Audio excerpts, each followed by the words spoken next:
Om Swastiastu. Selamat pagi, perkenalkan nama saya Niwayan Dewinta Tirta Sintiawati, NIM 1912051004. Saya dari Program Studi Pendidikan Bahasa Bali semester 5. Pada kesempatan kali ini saya akan memaparkan mengenai infografis yang sudah saya buat dengan judul Data Hasil Evaluasi Indeks Prestasi Belajar Siswa. Jadi yang menjadi objek dalam infografis saya kali ini adalah siswa kelas 5D dengan kisaran usia 20 sampai 25 tahun. Nah, jadi data ini didapatkan setelah melakukan survei kepada mahasiswa selama belajar secara daring akibat dampak pandemi COVID-19. Dari data yang pertama, saya menemukan bahwasanya dari 10 mahasiswa yang sudah saya survei ini dan saya dapatkan datanya ini, maka ditemukan fakta bahwasanya 9 dari 10 mahasiswa ini adalah penerima UKT 4 ke atas dengan jumlah IPK 3 ke atas. Jadi dari data yang pertama ini dapat kita ketahui bahwasanya kebanyakan dari mahasiswa yang menjadi objek dalam infografis ini merupakan mahasiswa yang menerima UKT cukup tinggi, yaitu 4 ke atas, namun IPK atau indeks prestasi kumulatifnya mampu bertahan di posisi yang baik atau 3 ke atas dengan nilai 3 ke atas.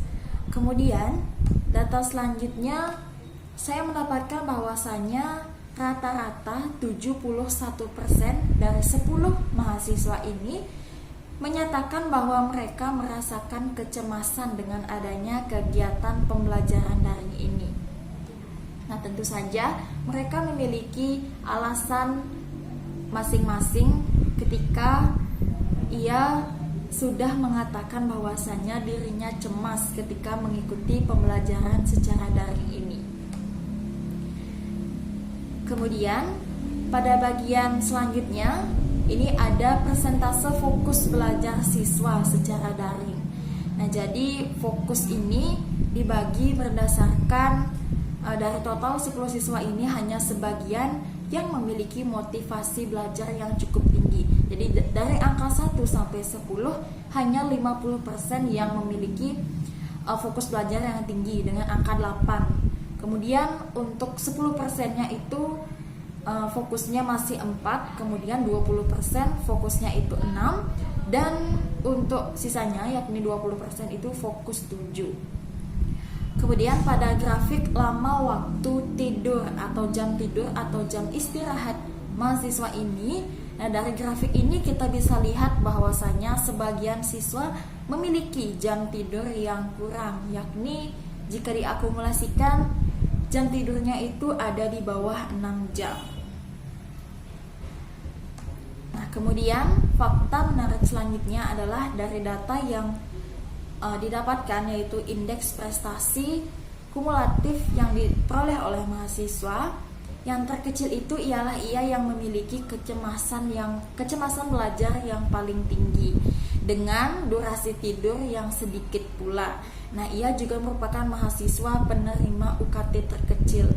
Sangat sedikit bisa disimpulkan bahwasanya salah satu yang menyebabkan kecemasan dan juga indeks prestasi yang diperoleh oleh siswa atau mahasiswa itu cenderung kecil.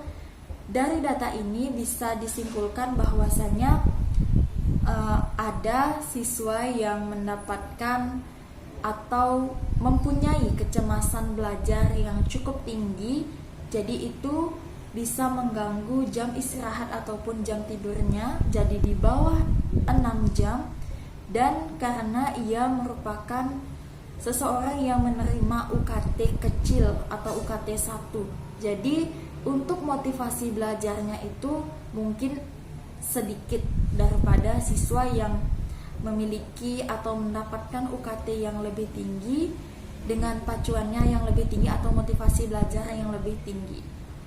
Baik, demikian yang dapat saya sampaikan.